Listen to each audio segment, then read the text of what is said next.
Olá, meus queridos alunos e alunas da turma 701. Estamos aí, né, de quarentena. Afinal de contas, a pandemia do coronavírus é um assunto muito sério. Não esqueça, fique em casa, hein? Não vai ficar dando bobeira aí pelo meio da rua, não. Tá legal? Olha, nem por isso a gente vai deixar de trabalhar. Afinal de contas, a vida tem que continuar. Por favor, pega seu livro aí e vamos participar desta videoaula.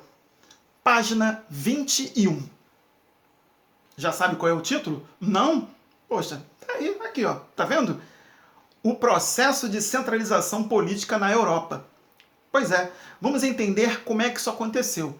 Lembram-se no sexto ano que nós falamos da formação da Europa Ocidental, logo após o fim do Império Romano, com sede em Roma?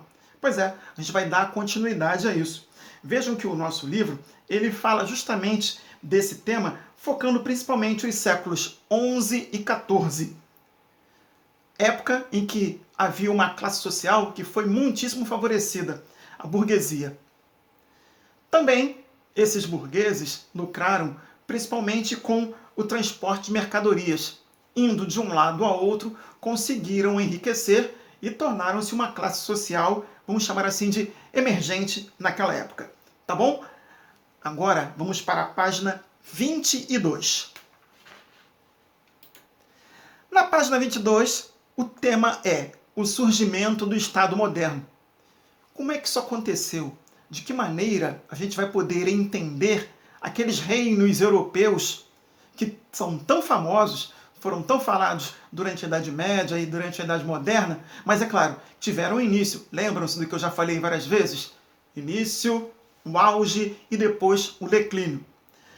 O Estado moderno, ele tem uma composição muito particular. Precisa de um monarca, precisa ter a figura do rei, aquele que comanda o território. E esse Estado moderno, ele tem algumas características. Vamos a elas? A existência de um mesmo povo, os súditos do rei.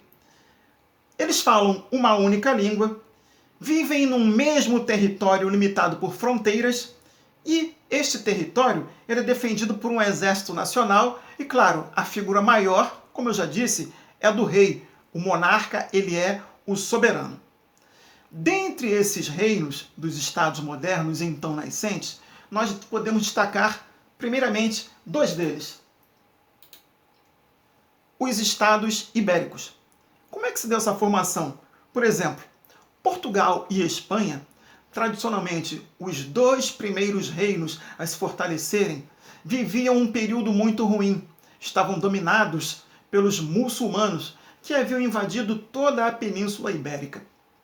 Para travar uma guerra que levasse à libertação tanto de Portugal como da Espanha, surgiu então este termo aqui, a Reconquista. O nome ele é autoexplicativo. Conquistar de novo. Fazer com que aquele território se tornasse definitivamente posse tanto de Portugal como da Espanha. O primeiro deles dois foi o Condado Portucalense, que se fortaleceu já no século XI, na virada do XI, na verdade, para o século XII. O Condado Portucalense ele surge em 1139, e o primeiro dirigente, que veio depois a ser o rei de Portugal, foi Afonso Henriques, que era filho de Henrique de Borgonha. A seguir, ainda dentro da Península Ibérica, nós tivemos a formação do Reino da Espanha, que veio se fortalecer somente em 1492, mas que, a partir do momento que conseguiram expulsar os muçulmanos, também fincaram o seu poder. Não podemos esquecer também de outros dois reinos de destaque neste mesmo período na Europa: as monarquias da França e da Inglaterra. Na França, o poder foi consolidado após a Guerra dos 100 Anos, ocorrida entre 1337 e 1453.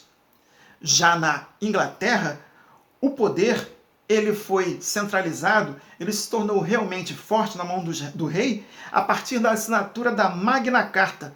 Magna Carta é uma espécie de constituição, e essa mesma constituição ela reconhecia o poder do rei, mas o obrigava a respeitar as resoluções da lei. Com a Magna Carta, nobres, clérigos e burgueses conseguiram, naquela época, limitar o poder do monarca na Inglaterra. Olha, eu vou ficando por aqui. Não se esqueça então, leia com muita atenção a página 21, página 22 e página 23. Vou mandar também alguns exercícios. Claro, não podia faltar. Sabe, né? Me conhece. Titio gosta muito de exercícios. Consulte essas páginas que eu citei, responda aí com clareza para que possamos então dar continuidade, como eu disse lá no início, ao nosso material do 7º ano. Tá legal? Grande abraço. Sorte e saúde para você, hein? Tchau, tchau.